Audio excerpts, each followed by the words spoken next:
Welcome to the Miskatonic Playhouse. Hello, I'm T.A. Newman and I'll be your host and keeper. Tonight we welcome you to Mr. Whisper, the matinee performance in celebration of Cthulhu by Gaslight. And our guests are Mike Mason as Dr. John Watson, Scott Dorward as Sherlock Holmes, and Mike Percival Maxwell as Dr. Bainbridge.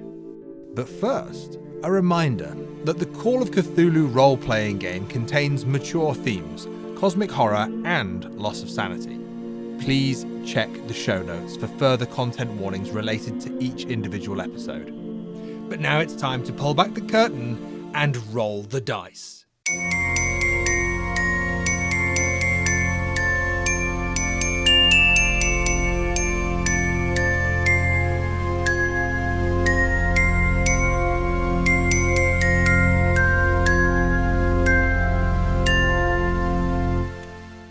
We find ourselves a whole day before, the 17th of October, 1889, the day before our investigators receive their request from Mr. Sherlock Holmes. And we find ourselves in 221B Baker Street, the very residence of said Sherlock Holmes and Dr. John Watson.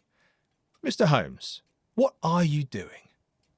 Mr. Holmes is deep in thought at the moment, pacing backwards and forwards, playing an air on his violin, with a very abstracted look on his face. And Dr. John Watson, in relation to that violin, probably eating at your ear, what are you doing? Yeah, I'm trying to ignore the violin as I do the Times crossword, which I've nearly completed. However, I'm on a pretty sticky wicket on the last couple of puzzles, and the violin isn't particularly helping my concentration, I'm afraid. But I'm used to it, so I keep quiet. As the violin's going and you're trying to ignore it, you sense a presence in the room with you, Dr. Watson. You sense a presence. Mrs. Hudson. And Mrs. Hudson arrives with a cup of tea next to you. Marvelous. Oh, Dr. Watson, here's your cup of tea. And this letter, it came for you. It came for Mr. Holmes yesterday, but he didn't seem to take it from me, so I'm passing it to you. Well, thank you very much, Mrs. Hudson, and thank you very much for the refreshments. I shall look at the letter quizzically. I shall observe the envelope. Does it tell me anything particular other than has it actually been hand delivered or mailed? It's been mailed. And is there a return address on the envelope? There is a return address on the envelope. The address is 11 Pall Mall, London, SW1Y5LU, and it's stamped. It's dated the 16th of October, which is yesterday. It is addressed to Mr. Sherlock Holmes. Okay, well, I won't open it as it's not addressed to me, but I will wait for a suitable, second pause while Holmes is playing to then sort of wave the letter and say, this letter's arrived for you, Holmes. I'll do that irritating thing Holmes does, of just looking over and taking in all the details of the letter, without breaking the playing of the violin at all, and just sum up to a mysterious degree where that letter came from, just from the handwriting and the ink and the paper. Fantastic. What kind of a roll would you like to give me? I'm also going to ask, can you chuck in a violin roll as well? I think that's on the sheet. I think I put that in. I shall roll that. I want to see just what this is doing to Watson when he calls your attention. Oh, that's a good start, isn't it? 82 over 70.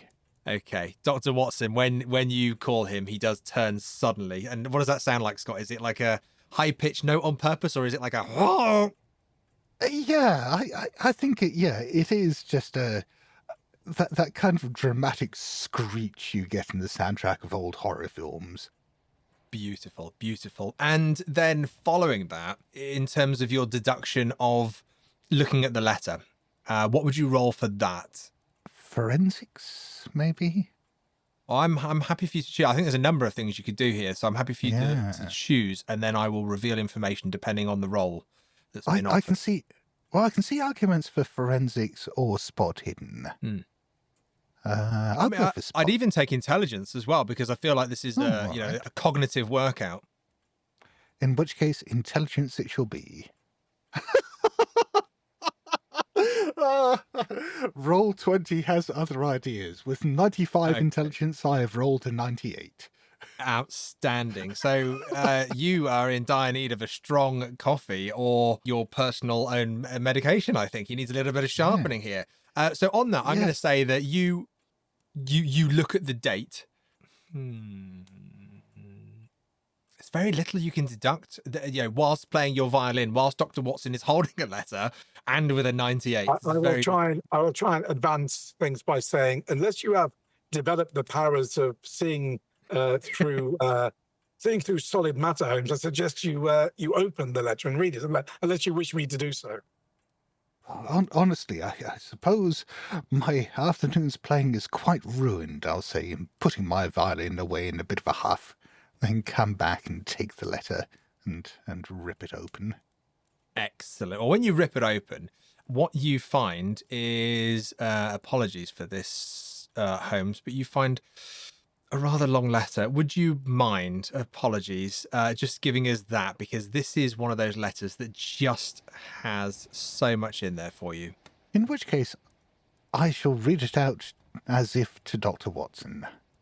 My dear Sherlock Holmes, I apologize for the blunt request for help, but I am running out of time. And the sins of my past are catching up with me, and my life is in danger for more than one party.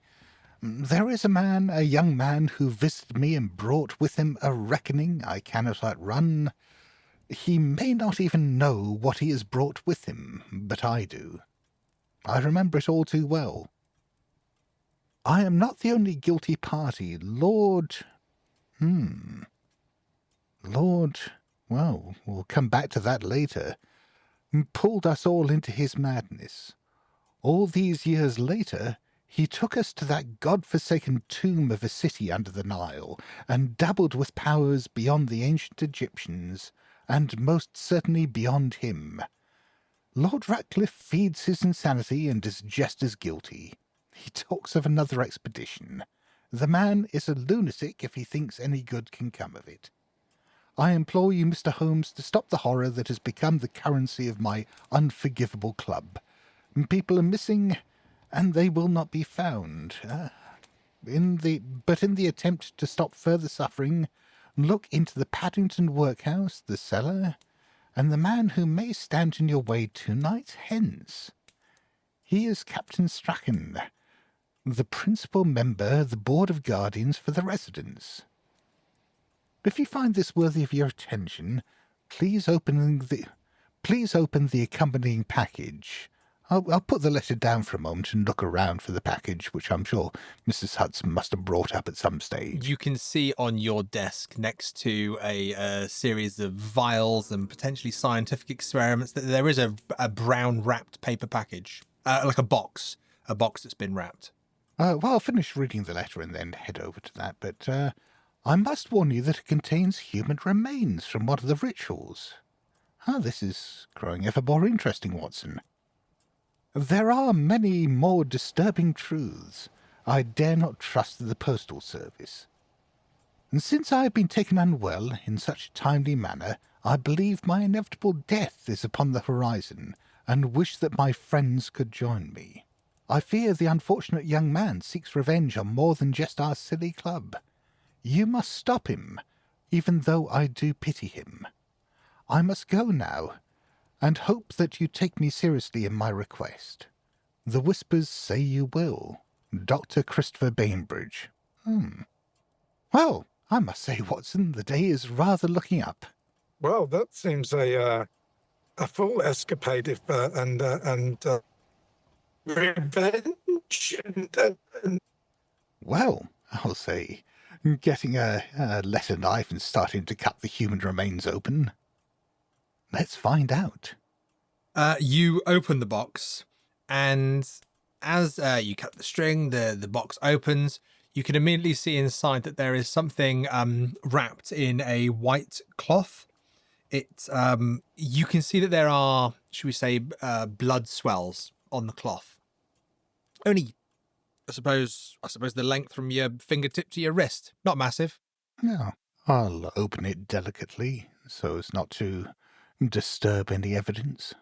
Well, what you see is the fingertip to the wrist, a hand in the box. But this hand has been severely vandalized. It has been disfigured. It has been mutilated to sorts. The flesh from the top of the finger to the second knuckle on each finger has been removed, and there is just the bone of each finger. The wrist has been severed, but not in a nice surgical way, if that is nice. It appears that the bone and the flesh have been snapped and torn. The hand itself, there is a series of cuts and lines, some circular in the middle and then lines at the end. And the final revelation is that some of the bones that have been exposed from the fingertips have been broken to face certain angles. It is quite a sight to behold. Could I please have a sanity roll, please, Mr. Holmes? And Watson, are you seeing this unraveled, or are you still looking at the crossword? No, I'm watching it being unraveled. Do I need to make a sanity roll being a medical man? Very good, actually. I suppose human remains wouldn't be a sanity roll. No, you're okay at the minute. But I instead make a medicine roll to if I can deduce anything from the absolutely the hand, other than the weirdness of it. 100%, absolutely. Holmes, your sanity roll? I rolled a 4 under 60, so yes, I'm unfazed by this. Absolutely. No loss of sanity at all, and you are willing and ready to look closer if you'd like, along with Holmes. Watson, sorry. So Watson, you said you were going to make a medicine roll for us? Yeah. So I medicine 65. So yeah, I got 45 out of 65. Fantastic. And Holmes, just while Watson is making that medical deduction of what he sees before him, is there any role that you'd like to do? Yeah, I think what I've done is I've just passed him the hand because this seems like more his kind of thing. I'll come back and double check his work later, but it's good to keep him occupied. But while he does so, I'll examine the cloth that it came wrapped in and the box. Excellent. Okay. Watson sees this hand. He is quick to look at the wound from the wrist where the hand has been severed from the arm. It is really clear that has been savagely broken and torn. There is no incision. There is no a medical incision that you would recognize, or even military stabbing or cutting that you would recognize. So what you're saying to me, this is there's been no blade involved in the severing of the wrist, and that's why you're the medical man and I'm not. So that's exactly what I'm saying. And instead, there's strikes me as two other options. One is it's been pulled from the torso, the arm, or somehow ripped. Pulled or ripped, I guess, it's the two options in terms of how the skin would be. That is the perfect deduction to make. The fingers themselves as well. When you look closely at the flesh around the fingers where the flesh has disappeared down to the second knuckle, you can see some more recognizable signs as to how that flesh was removed, and your medical success is more than enough for you to recognize that those are teeth marks. You can see that the flesh from the fingertip to the second knuckle has been bitten into and torn, leaving the bone behind. Okay. Lastly, the cuts in the hand. You can see centrally there is a kind of circular cut right in the middle of the palm, and then a series of lines, perhaps 3 on each side, maybe 2 at the top, that look like as if they have been made deep and almost gouged out of the flesh. Again, not with a surgical or military blade or implement. Okay. I will, without just saying the same thing all over again, I will relate that to Holmes, but add in that some sort of savagery has been involved in this. Clearly, someone, a bestial kind of attack on this fellow whose ever hand it came from, as you know, there's been no no proficiency with surgery or anything like that. It's a very savage and almost bestial manner in which this hand has been mutilated. As I'm examining the cloth, I'll just almost absentmindedly ask, and the tooth marks, are they human? They are. They do appear to be human. Is there, looking at the box that is presumably now empty, just check the box itself in case there's anything else inside or any other distinguishing marks on the inside or outside of the box? No, nothing. You can see, but the way that the string was tied, and having seen it before Holmes cut it as well, that the letter came with the box. They came together as a package with the letter, and then Mrs. Hudson has brought over the letter, and Mrs. Hudson is no longer in the room. But you do hear without the need for a listen roll, you do hear a knocking on the door downstairs, and you hear Mrs. Hudson beginning to have a conversation with someone. You can tell it's a male voice. Obviously, I'll ignore that because I'm busy looking at these items. The things that my attention is drawn to are the string and the knots, for a start. Is there anything that the style of knot suggests? Was the person who tied them skilled in tying knots? Is there any sign that they may have had they may have had a naval background? The box itself, the wood it's made from, where does that come from? What does that tell us? And similarly, the cloth. Is this just a plain piece of cotton? Is this something more exotic? What's its provenance?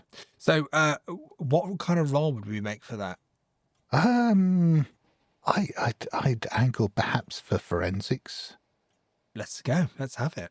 And that's an extreme. Oh my word. 6 under 60. 6 under 60. Well, you get a flashback of the event. No, you don't. With an extreme success, you can work out quite significantly a few things.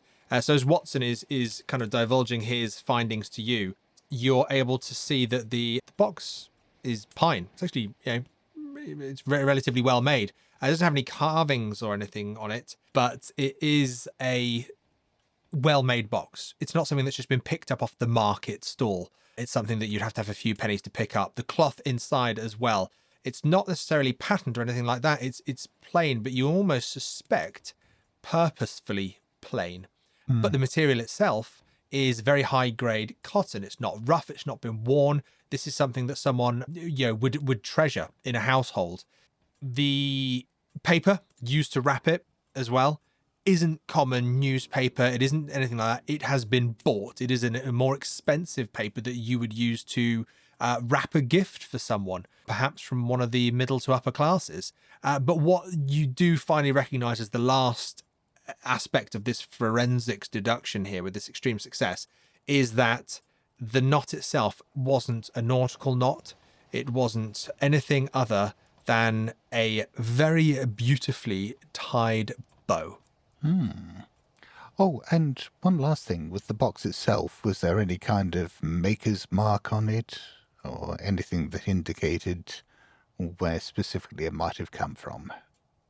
Yeah, okay. So you turn the box over and you're able to see on the bottom of the box, almost it's just like a circle with two initials inside, and it's WK. Does that mean anything to me? Well, you did roll an extreme success, so I think it's only fair to reward Mr. Holmes when he makes an extreme success. Yes, this is a box maker who also makes coffins. This is usually done on the South Bank area, and he's a chap called, or the chap who owns the business, he's called Walter Kirby. You've known him. In your career thus far, you've known a few people that have passed away and a few people that have used his service. But if you remember, there was a time where you went and you spent some significant time studying the process of making coffin boxes, and specifically the lids and how heavy they have to be. This was something you spent some time, and Walter Kirby was a lovely man, lovely chap, family business, but you remember him well, so you recognise that maker's mark. Fantastic. And then you hear downstairs that voice, that male voice, more loudly kind of pronouncing themselves. Look, I have to see Mr. Holmes and Dr. Watson. And then you hear Mrs. Hudson protesting, and eventually, Mrs. Hudson, I apologize. I know they're busy. They're very busy. We're all busy. I'm busy. I need them. Oh, do send him up, Mrs. Hudson. Otherwise, we'll be here all day. And you hear just like an exclamation, like, oh, as if all that hard work at trying to keep you safe from botherers. And then you hear these steps very quickly, dum, dum, dum, dum, dum, up the stairs, and a swift knock on the door to your apartment. Holmes, Watson, it's Inspector Gregory, Tobias Gregory. I very much need to speak to you. Oh, come in, Inspector Gregory. What seems to be the matter? He comes in, hat off, kind of, puts his coat over his arm. Huge apologies. I know we promised that we wouldn't come to you again so soon, but got a very strange situation, and I need another pair of eyes. The men I've got on this, they are not equipped for it. It's down at Shadwell, by the basin. One of the boats has come in, one of the liner boats, one of the passenger boats. People are dead on the boat. A group of people, a group of Egyptians. We've taken witness statements. We've cordoned off the area. Is between ourselves and goes no further off the record. I don't know how to proceed. The scene. As soon as Sweating. the inspector mentioned Egyptians, Holmes started putting his cloak on. Well, there's no time like the present. One moment before we leave, though, Inspector, I have a couple of matters to arrange. Just write a couple of short notes. Mrs. Hudson, if you could do the usual with these letters, and let's go introduce ourselves to these dead Egyptians. You hear Mrs. Hudson in the background just kind of muttering to herself, saying, oh, yes, tea by 5, fine, letters on the table. And Inspector Gregory is dabbing his brow, but he is ushering you out. He's so amazed that you're just willing to walk off and go with him. Right, come, I have a carriage waiting. Fantastic. Dr. Watson, please. Indeed. While Holmes was writing his letters, I was putting my ham coat on. Excellent. He takes you down the stairs straight into the carriage outside, and his carriage, it isn't anything too fancy. It's standard Scotland Yard, but it's better than what the foothills get, kind of treading around London. And you are on the road on your way from Baker Street all the way over to Shadwell. So you don't have to cross the river on this one, but there is a bit of a journey ahead of you. So he sits in the car, and as the carriage is going, this is earlier in the day. This is, say, 11 o'clock in the morning. We haven't quite hit lunchtime yet. And as the carriage is going, you can see the busy lives of our Victorian residents, our Londoners. In this area, everybody seems busy going from one building to another or travelling here and there. You can see smart suits, wonderful dresses. You can see the odd, should we say, working class, possibly even one or two of the criminal class, which I imagine for you two is relatively easy to spot and pinpoint. But in the carriage, you can see that Inspector Gregory, he's continuing to wipe his brow, and he looks unnerved. He looks uneasy, and he's got this handkerchief dabbing himself. The boat came in, and it's the SS Great Eastern. It's one of Brunel's boats. When we got called, we kind of thought, right, what's going on here? It's something that we got a shout that something's gone on with the Egyptians. So we didn't want to, and these are rich people. It's not like whoever's coming over. So we had to handle this with care. So I sent my best man over, and I made sure it was Brooks. I made sure it was Brooks who was like on the door, should I say, to the room. So he's speaking to one of these crew members, okay? And this crewman, He says that he was going around and he was kind of making sure that the ship was clear, people all coming off the boat, and he gets to their room. Okay, he gets to their cabin, and no answer. No answer from the room, but he could hear like someone talking inside. Two people, he said he could hear talking inside. One was angry at the other. He knocked again and said, we're disembarking. And it's because the Eastern, this is its last voyage, right? It's going to be decommissioned. So this was a bit of a special trip. People paying lots of money, coming all the way from, I think it started off in Australia, and it's coming past Africa. It's coming all the way through, a hell of a long trip, and stopping on all the fancy stops. You know what I mean? These people have got a lot of money. Nobody's letting them in. He knows they're in there. They've got to debark. They've taken off. They're taking off all the cargo, or they're starting to. He finally lets himself in. This guy, speaking to him about this, he was in a state. You could see. I mean, he was crying, telling us about it, like crying. This is a grown man. He said he kind of went in. He saw, a bit of a. He thought that these two people were in there. He felt something kind of whip past him, and before he kind of looked at what he saw, he ran back out to see who it was. He was going to tell him what for, get him off the boat. And he said all he saw, he was on the boat, right? So this is like a couple of levels up, yeah.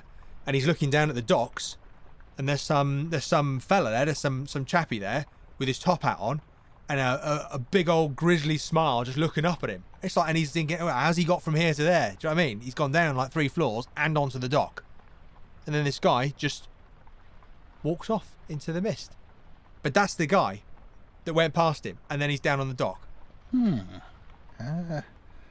And do we have a description of this man beyond the top hat and his smile? I mean, he talked about him being like pale, fancy clothes, looking smart. I mean, it's not a description, right? It's not helpful, but he talked about like these dark eyes and how it made him feel. Said that he felt wrong, he felt sick. Said that he felt like a child. Idiot. But you said he heard 2 voices in the cabin, but you only described one fellow that he claims to have got by him in some way to appear on the docks. What about the other person who was talking to him? Well, that's it. I mean, nobody else. So he goes in the room, right? He says, starts feeling like a kid and bloody like scared and that. Goes in the room to tell the other ones to bugger out. Tell this other guy, and this is where he freaks out. Freaks out. 7, right? 7 of these super, rich, bloody, almost pharaoh-like. Do you know what I mean? Like, they're that rich. They're crazy money. And there's 7 of them, and they're all dead. They're all just lying there on the floor, up on the sofas, up on the bed. And it's not that they're just dead, right? It's that they've been like positioned, like toys. Do you know what I mean? Like, he's telling me, but he's like dabbing his head now. Like, I've seen it. Of course, I've seen it because like, I've saw it before. This is why I'm here, right? Keep calm, man. You say positioned like toys. Please elucidate on that. What do you mean? Right. So what I saw, better than me telling you what he saw. I'll tell you what I saw because I saw it. I saw it myself. There's like 2 of them, right, on the floor, closest, like when you go in there, the first 2 that you see, and they're like lying on the floor, like kind of coupled with each other. They're all closed, nothing wrong, like nothing rude or nothing like that, but then like a leg and an arm on either side, like twisted and turned out, and it clearly looks like it's broke. I mean, like, so if that guy with the arrows up there, he's broken them. He's broken them to put them in these places. I mean, it's just like, and then above them, right, there's like 2 more, and these guys are like slightly up on, like leaning up against the chaise lounge that's against the big bed, right? And they're like hugging each other, but it's like their backs are arched, like they're almost making like a ball or like a shell or something. And then the other two. I mean, they're all facing away, like they're all facing down. You can't really see their faces and that. And then there's there's 2, there's 4. Okay, so right then there was 3, right? And they've kind of like they're all joined at the top and they're all like arms out, and it's almost as if they're making like weird spiky shapes at the top with their arms, and they're like lying on the bed together. Depends on where you stand. It's a right bloody horrible thing to see. It's like a macabre jigsaw puzzle. Do you know what I mean? Would you say like a tableau? They've been Tableau. like an illustration, a picture. They form a Yeah, no, that's it, Dr. Watson. That's exactly it. They've been like set out to make a picture, tableaus. Yeah. Curious. Hey, Holmes. Yes, indeed. Holmes has been looking out the window thoughtfully through all this conversation and turns back and says, please tell me that no one else has had access to this room since you left. No, I personally turn around, lock the door. I've got the key, and he pulls out this key. And he said, and I've got my man on the door. Yeah, I've got Brooks on the door. He's not letting anybody through there. All right. Very good. Very good. It's not long before the carriage. You can see it kind of now trailing alongside of the Thames, and you know that you're not that far away from Shadwell. And what of the other passengers and crew? Have you and your cohort detained them for the moment? They've all been detained on the boat. We've got passenger lists, we've got crew lists. We've been speaking to anybody that's had any contact with them. The number one thing I'm hearing that these people, they are uppers, if you know what I mean. Upper class in that, toffs. Well, not toffs, I don't mean to say that, that's not what I mean, but you know what I mean. But they've been all nice in that. They've been very generous with their tips to the crew. They've been nice to other passengers. There's not been anything where they've put themselves in a position where someone's going to want to do that to them.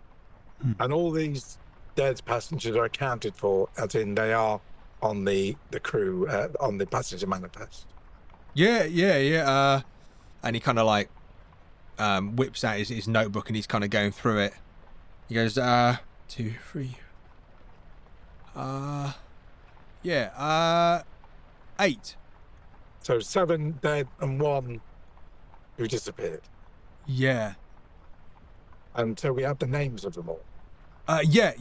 He's looking again, and like he now looks like rather embarrassed.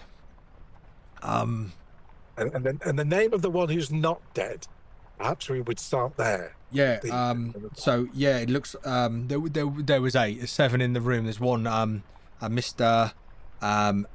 Kemptaha. That's KENPTEHA.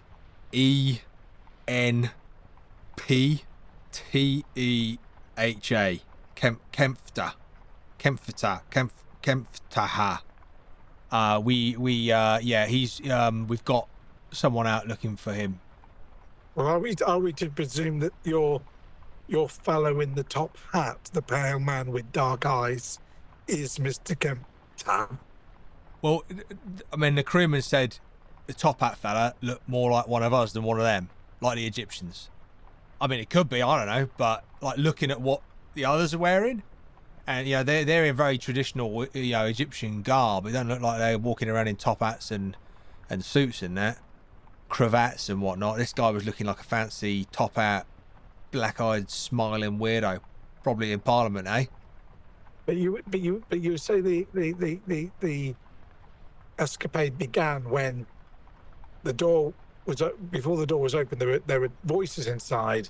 When the door was opened, someone burst through, past the man at the door, and then allegedly appeared on the docks in a feat of a marvelous feat of movement, I would say,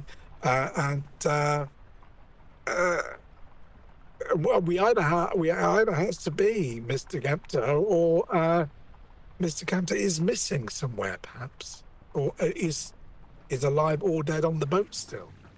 The carriage pulls up and he just goes, yeah, Dr. Watson, that's right. And then he'll kind of he puts his hand up, and there's an officer there. And he goes, "Oi, you!" Someone comes running over. He just goes, "Oh, just 1 second, Watson, 1 second, Holmes. Can you both give me a listen roll, please?" Love to. Oh, that's an exact success. Oh, Watson. 57 over 48. Too many rifles fired in the war, methinks. So with your success, Holmes, you do hear Gregory talking to this officer. He just says, "So, look, someone's made a right fucking mistake here, mate. You need to go and get some people. Now, there is a passenger missing. He is from this group, right? His name is Nempter. Like, that's it there, right? I'm going to give you this. You go and find him, right? I want him found. Check the boat first, top to bottom. If not, you need to, I don't know, go to the bloody embassy or go where rich people go. You got to find him, and you got to find him quick, right?" "Oh, yeah. Yes, sir. Yes, sir." "Right, go on, piss off." "Right, Holmes, Watson, let's go and have a look." And you can see before you there is this gigantic ship. It's it is a beautiful ship. It's a huge kind of iron sailing powered paddle wheel screw propelled steamship, and it is an absolute beast of a ship. This is something that's that intercontinental level of travel. It is a beautiful piece of work, but it is at the end of its life. It is going to be decommissioned.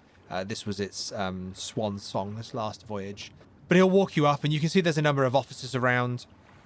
You can see that some of them are questioning some of the crewmen, and the crewmen, they all seem relatively upset and shocked by what's happening. There are no alarm bells. There is nothing that's making you go, "Oh, I want to talk to that guy." You're all very welcome to, but the crew seem as upset and shocked as the police. The police seem they're putting on a brave face in this moment. It appears that it's kind of knocked their confidence. But they take you up the dock, take you onto the ship. If at any point you'd like to stop and investigate or talk to anybody, please let me know. But Tobias Gregson, the inspector in charge of this, the Scotland Yard, will lead you all the way up to cabin 36. And these are the upper class cabins. These are the fancy ones. They have fantastic views. They're very luxurious. And he takes you to the door. There's an officer outside. Well, before we go in there, I want to take a look at the neighbouring cabins. You're very... Oh, right. Yeah, no, of course. I've got the master key here. That's part of the investigation. Right. Let's have a look in 35, shall we? And he kind of... He goes over to 35, opens the door, lets you in. And you, I assume, have got the passenger manifest. You know who has been staying in each one of these cabins, because it does seem rather obvious that if something that violent occurred, then it can't have been silent. Right. Yeah. Okay. So this was Mr. and Mrs. Davies. And they were here with their kids. When the crew came and with dispatching passengers and stuff, they came and helped them with their bags. Now they didn't ask them whether they heard nothing because they were gone before this was discovered, but they were going off the boat happy as you like. They were back from a long trip. I think they'd been in Italy or something like this. And the kids were happy. The crew helping them with their bags. There didn't seem to be nothing wrong, but we can get you the address of Mr. Davies, or I can have a man sent round. Sorry, Mr. Holmes, I didn't mean to presume you. I'm sorry. I thought you said that all the crew and passengers have been detained. Is Mr. Davies not here? Well, not here on the boat, but they're probably going to be in one of the boat houses. That's where we've kind of got them off so that they weren't, involved in this. But when I say, I think we're going to try and send people home because I've been told we can't keep them too long because we can't afford to feed them all and house them all. That's why we've got to work quick. It's why I've come for you. There's a bit of pressure here, I would take it as a personal favour if you at least kept everyone who was in a neighbouring cabin as our guest for the moment. Yeah, of course. Right, I'll keep the Davieses in. And who was it? And he kind of flips through his books. Right, yeah, and that was it. It was Palmer's. All right, Davies, Palmer's. Right, we will keep them. So they were 35. And they were 37 cabins. Right. Okay. In terms of the room, Sherlock and Watson, the rooms haven't been made because it's just been departing passengers, but there's nothing untoward with the neighbouring cabins. It just looks like people have stayed there. They've used them. They've been put back relatively nicely, but they haven't been made up. There is nothing suspicious about the neighbouring cabins at this time. Right. Well, I assume as well with that there must be cabins. You said this was on the top. There must be cabins below as well. There are, yeah, that's right. And so not as expensive. Yes. Well, we'll investigate those shortly. But I suppose for now, let's see the what do you call it, Watson? The tableau. The tableau of death. Yeah. Fitting name for a story. The tableau of death. Right. Very good, Dr. Watson. Books out of the way, mate. And you see the officer kind of stand aside. Gregory rather kind of opens the door and lets you in. The room is in some darkness, curtains pulled for privacy and whatnot, but you are both very welcome to go in. Could I ask you both initially on walking in and seeing this tableau of death by Dr. John Watson, when you walk in and you initially see this horrific, well, I think there's no other better word, this tableau before you, could you both give me a sound roll, please? You're seeing a number of humans that have been broken, twisted, cut, and reframed to create a slightly bigger image here. Well, yep, that's a success. Fantastic. Yep. And 2 successes. So you are both going to lose 1 point of sanity here. This is horrific. This is monstrous in its nature. This is not anything other than a villainous, diabolical act. Perfect. Yeah. Did I just get? I added a sanity rather than took one away. Hey, nice. Okay. House rules. I feel better already. Cosmic. It's just such a good tableau that has lifted your spirits. I mean, the artistic quality is wonder to behold. You see this tableau before you. I am now going to ask you how you would like to investigate this specific moment. Well, I'm going to investigate by standing out of the way of Holmes so I don't get told off. So I'm just going to stand outside the cabin and peer in from the door and let Holmes do his thing. Yeah, Holmes is much less worried about things like the cause of death and the mutilation to the bodies, and much more about what they have been arranged to represent. Okay. And how would you... Is that kind of standing in a number of angles and looking at the image? Yes, pretty much, yeah. It may involve doing things like dragging a chair out from somewhere and standing up in the center of the room to look down on them. Fantastic. Right, could you give me a spot hidden roll then, please? That's an extreme. 6 versus 70. Oh, this truly is. Expected, Holmes. Absolutely. Okay, with this extreme success, unfortunately, you see a number of things. You see the bodies, the clothes of the bodies have been pulled and they have been kind of torn in areas. None of it for any sense of nudity. It's not in that respect. It's more about creating this image of where the clothes lie. It appears that most of the arms and the legs are pulled bare. You can see that both on the men and women, again, not to any exposure of nudity, but their chests seem to be, the flesh of the central kind of chest plate seems to be visible. You can also see that there seems to be quite a significant amount of blood from each of them coming from that area, but it's hard to see because of the way they're angled. With your extreme success, and when you move your chair and you look at it from one way, and then you look at it from another way, and you look at it from another way, it's almost as if they have constructed some kind of animal or insect. They look like there are a number of arms legs. There is this bulge in the middle, and then you move the chair again and look. And the way the clothes are, the way they shimmer, the quality of the clothes, this blue and green shimmer to the clothes, it almost looks like a shell? Carapace? A carapace? Like a beetle? Oh, what's A scarab? Oh, Holmes. It's almost as if you see that these individuals, these Egyptian individuals, have been broken and twisted to form this gigantic, broken scarab. And Holmes, it is at that moment that you see, now you've seen that larger image, you can see that there is some kind of imagery almost cut or carved around the chest area, but you'd need a closer inspection to see that. Oh, I'll hop down off the chair and go up and take a look. And bend Excellent. down and peer closely. As you hop down and peer closely, I'm going to ask Holmes for a power roll. Watson, Ooh. can I have a listen roll, please? Hard success. Fantastic. Apparently, after rolling so badly for my first few rolls, Roll20 has decided to reward me by only rolling 6s for me now. So that's another extreme success. This is fantastic. Okay, I'm going to reveal a number of things at the same time. Firstly, as you close in, Holmes, you can see on each of the chests there is a really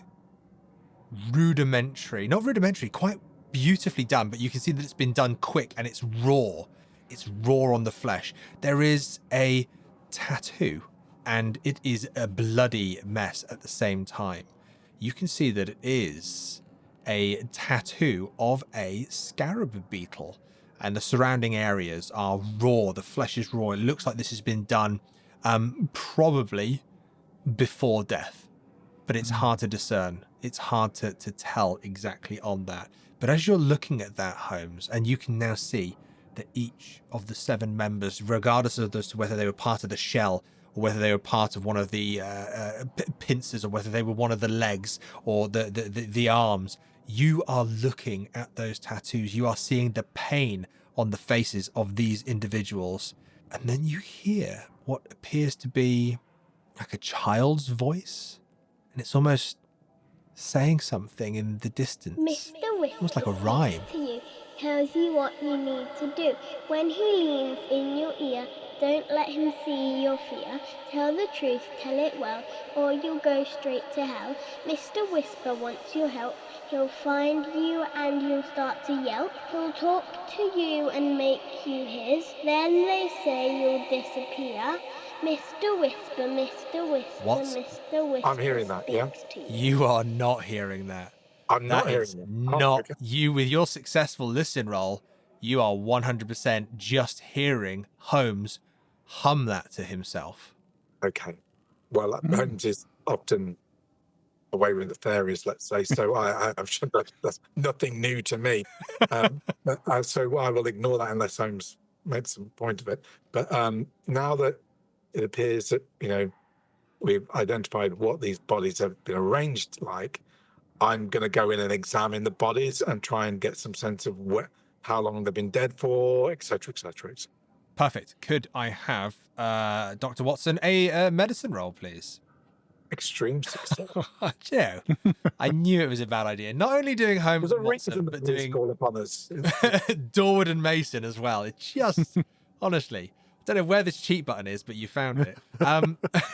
So an extreme success, 8/65, my word. Okay, Watson, coming over and kind of inspecting the bodies. The bodies look like they died within the last, if you're looking at, I suppose, in terms of blood flow, the condition of the blood, the stiffness of the joints, you are able to put the death about 10 hours ago. So this would be in the middle of the night of this would be around midnight, 1 o'clock of the night that's just gone. You can see that the scarabs that have been tattooed into the chest, it looks like they were done prior to the death in terms of the blood flow from that wound. It's different from the blood flow that's coming from the other areas where legs have been snapped and flesh has been pierced by bone, and bodies have been twisted or bent and broken. Where there has been blood or clotting within the body, purple swelling of the areas around kind of ribs and knees and joints and things, you can see. But there is one significant break where the bone has gone through the skin, and that's a femur. And you can, to recognize the force that was used. And, Dr. John Watson, with your extreme success, the thing that really piques your interest is that over the body where these breaks appear to be, arm, leg, back, ribs, neck in one or two cases, you can see finger marks, hand marks, as if there has been pressure applied before, up above and below the wound, and then snapped into place to make this tableau of death.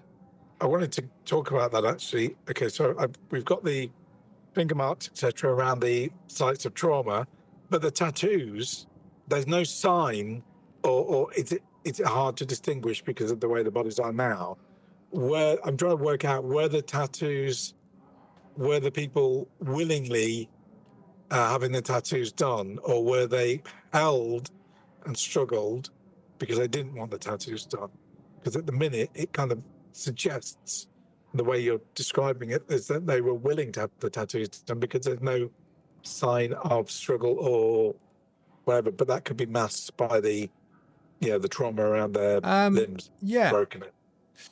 Okay, so with an extreme success, I'd say it's not the same with each one of the 7 victims, but you can see that there are signs. Okay, so the 2 signs that you can see on this in regard to that specifically is there are some like hand presses around the shoulders. It doesn't look like that there are snaps and breaks there, so it may have been that they have been held in place. They were held down and tattooed. Yeah. Basically. And also, not that you can see it through, as in still wet liquid, but you can see almost all 7 of them have been crying for a hell of a long time prior to this event, through makeup, through a slightly kind of discoloration of the flesh and red puffy eyes. You can see that this was a prolonged sense of... They were tortured, in other words. Yes. Okay. Mr. Whisper speaks to you and tells you what you need to do. That's what we need to do. Inspector Gregory, find that child. Yeah. I'm sorry. What? The child who's singing. Find them, bring them. Or at least, no, don't bring them here. Bring them to the corridor outside so that I can speak to them. And yes, don't let him see your fear. Don't let him see your fear. Yeah. I can't. There's no child. Holmes. There's no. There is a child. He's singing outside. Just go and find him. I know your senses may not be entirely attuned, but yes, he is outside. I'm gonna take Holmes at his word and think, okay, perhaps the child isn't outside, but maybe the child is hidden in the room somewhere, and therefore I will then go and search around nooks and crannies and doors and cupboards and things like that where a child might be hiding. Amazing. Scott, could you give me a power roll with a disadvantage, please? And Mike and Watson, give me a spot hidden. Okay. I'm loving this. Okay, this is a wonderful moment, and this is going to force a penalty die sand roll potentially in a minute. Okay, so first of all, the power roll. The fail power roll, 68 over 65. Okay, Holmes. Yes. This rhyme is playing in your head now. You can't tell where the voice is coming from. Tell the truth, tell it well, or you'll go straight to hell. Mr. Whisper wants your help. He'll find you and you'll start to help. It starts to slow down. What in this moment happens, Holmes, is that one of the heads of the brutally tortured Egyptian victims turns to you and just starts saying, actually in Arabic, but you hear it in your head in your native tongue. Find the child. Find the child. Don't let Mr. Whisper get him. You can't let Mr. Whisper get him. And as Watson is scurrying around looking for this child, it's Watson, is there something that you move specifically? Something that you kind of, we're looking at a fumble here, 99 over 45. Well, I mean, I don't know. I mean, I could be looking under the chaise-longue. I could be opening a cupboard, opening the door to the toilet. Okay, perfect. I don't know. I'm loving he's looking under the chaise lounge. You know, there's this space under the bodies, this cavity that hasn't really been checked, and you're not that convinced that the police would have done it. So you're looking under there, and as you're looking under there and you push up off the chaise lounge, because of the weight of the bodies that have been on there, one of the legs of the chaise lounge snaps as Holmes is going in close, looking at this face that's talking to him. And unfortunately, your fumble, Watson, occurs kind of to someone else. And Holmes is there, and these bodies, all of them at the same time, they all kind of drop off the chaise lounge in the bed, and they fall forwards towards and onto Holmes. And you see, Watson, you just see these mutilated, carved, tattooed bodies, broken and bent, kind of landing like ragdolls on Holmes. Holmes, in this moment where you failed your power roll, I'm going to ask for your SAN roll with a penalty die now. And Watson, can I just have a SAN roll, please? Okay, so Watson, you fail your SAN roll, 58 versus 51, and with your penalty die, that would put it still a success. Still a success, 46 over 59. Yeah, well, 46, okay. Yeah. So, because of the different situations you're in, this is what's going to happen. Watson, could you give me a 1d4, please? You can roll that from the dice on the left-hand column if that's easier to roll it there. Holmes, what I'm going to ask you to do... is, because you're in a slightly more significant situation here, what with the fumble and what with the power roll and hearing the voice, could you roll me a 1d6, please? I know you've succeeded, just have faith. Sure. Have faith with the guy who's making up this horrific story. That would be 6. Okay, I lied about having faith. I'm sorry, Scott. Okay, so both of you are incredibly spooked in this moment, and we are going to drop into a bout of madness in this moment as well for Holmes, but we'll see that in a second. Essentially, Watson, the bodies fall. They drop onto Holmes. You can see Holmes's eyes widen. Holmes, these bodies, as they drop on you in this moment, insanity just momentarily vacates and just shocks you. These bodies all drop on you. Their heads all turn to you, some with teeth that are broken, some with jaws hanging slack, others with arms twisted and bent, blood, these scarab tattoos, and they're leaning closer to you, Holmes. They're coming forward and they're all saying, "Find the child, find the child. Don't let Mr. Whisper get to him. Don't let Mr. Whisper get to him." And as that's happening, Scott, you can't help but hear those words from that poem being whispered in your ear. Mr. Whisper wants your help. He'll find you and you'll start to help. The voice changes from a child now and gets a little bit more grown up. It almost gets a little bit more distorted. He'll talk to you and make you kiss. Then he'll say you'll disappear. Mr. Whisper, Mr. Whisper, Mr. Whisper speaks to you. And as that sound echoes in your head, Scott, what does this break of sanity here for Holmes look like to Inspector Gregson, the police officer, and to Watson, who are looking on in this moment? It looks like, Holmes has become almost alarmingly calm. He seems to have dissociated completely, and is methodically moving out from underneath the bodies and just trying to restore them to the positions that they were in, because he hadn't finished examining this tableau, and it's all been disrupted, and just muttering to himself, Mr. Whisper wouldn't like this being disrupted like this, not before we're finished. This arm went... Watson, this arm went here, didn't it? And there's a cracking sound. In this wonderful moment, Watson, you can hear this perfectly fine. Holmes is completely in his own world, disassociated right now. You can hear Inspector Gregory. You can hear the officer as well, and probably you, but please tell me what you do in this moment, Watson. The two of them are going, "Oh God, no, Holmes, no, you leave it. You can't do that. Oh my God, what the hell's wrong with him? Look at Look at his eyes! And they are panicking. And Gregory even says, go and get a doctor. Go and get a doctor now. So calm down. I will come out and look at Holmes and make a quick deduction into his state based on my well-experienced knowledge of Holmes and his various states he gets in. So can I make a psychology? You can indeed. Has Mr. Whisper found you yet, Watson? Has Mr. Whisper found you yet? Is he... is it him you're helping, or are you... who are you helping at the moment? I'm trying to help you, Holmes, but... no, you need to help. You need to help... No, you need to help the boy. I'm Mr. Whisper. Mr. Whisper will want you to help him, but you need to find the boy. Whisper speaks to you. Yes. Tells you what you're going to do. Watson, with a 78 over 50, just the I suppose the lack of experiencing someone who has this such quick dissociative state.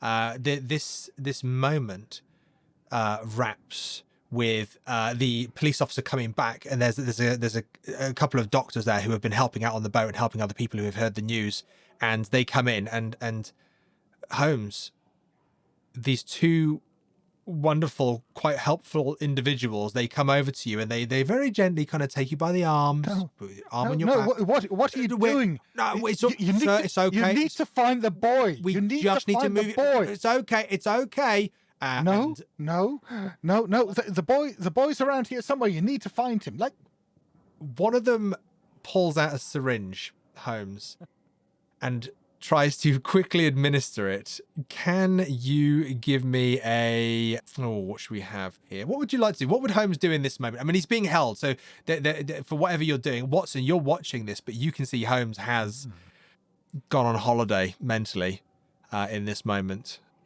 Right. In that case, I will rush over to the doctors and say, "What is that?" before it is injected, and assuming it's some sort of sedative, I will take it off him and attempt to distract Holmes while I then inject him, basically. Perfect. He does. You recognise it for what it is as well. It is a sedative, very much there to kind of calm him down. They go, of course, doctor. And he'll kind of hand you that, and they'll just kind of try and hold his arms and hold him still for you. Holmes is having none of this. He's got to try to find the boy. Let's have a first aid roll from Dr. Watson. And Holmes, would this be a strength roll? Would this be a dexterity? What would you be doing here? I think dexterity, trying to wriggle out of their grasp. Excellent. Let's see what this is. Oh my word. Okay, I'm going to say this is what happens. Even though Watson... Don't just stand there. Help me. Because you're being held, what happens in this moment is Watson, and it's quite horrible actually, it's quite horrific, but he knows what he's doing. He's been in war zones. He is administered in worse situations, believe it or not. Perhaps not the tableau of death, but with patients in pain. He does actually stick you and get to plunge the sedative into you, but it's that moment that you thrash out, Holmes. What do? You've thrashed out. You've been injected, but what do you do? Where do you go? I'm going to charge straight out of the room. They clearly haven't managed to find the boy. The boy's around here somewhere. And we looked in the neighbouring rooms. The one place we haven't looked is the room underneath. So I'm going to charge towards the nearest stairs and start going to that room, because that's where the boy is. He needs my help. Outstanding. You burst through the door. None of the police officers are able to get a handle on you because you're a man with a mission. You're able to run down the stairs. You hear the shouts. You probably hear Watson. You hear Inspector Gregory. Hey, get down there! Don't let him get away! But look, don't hurt him! Don't hurt him! And there's lots of movement, lots of people kind of running down. You get into that room. Can you give me a power roll, please, Holmes? My new favourite roll. It's always been my favourite roll. That's a failure. You run into the room, and with a 91 over 65, You run into that room and you stop stark in the middle of the room. The voice is gone. There's no one in here. There's nothing in here, but the voice is gone. You look from left to right. The room looks relatively well cared. It's not been made, but it's been vacated. But you feel, Sherlock, a presence leaning over you, behind you, and you feel this pale face just popping by the side of you. You can feel the presence of this large hat and this black personality next to you. And in your ear, you just hear a whisper. And the sedative kicks in. And your knees go weak. And you twist and you turn and you drop to the floor. And the last thing you see, Holmes, is this blurred, top-hatted individual standing over you. And it's the strangest thing. You could think for a second that it's talking, but it's not talking to you. And you hear this argument. You hear two voices. You gotta let me do what I want to do. No, you can't. This isn't right. It's not. He's not one of them. Don't tell me who's one of them, you little shit. No, you gotta stop. You gotta stop this. Look, you can't stop. He's just trying to find a boy. And in that moment, Holmes, you black out.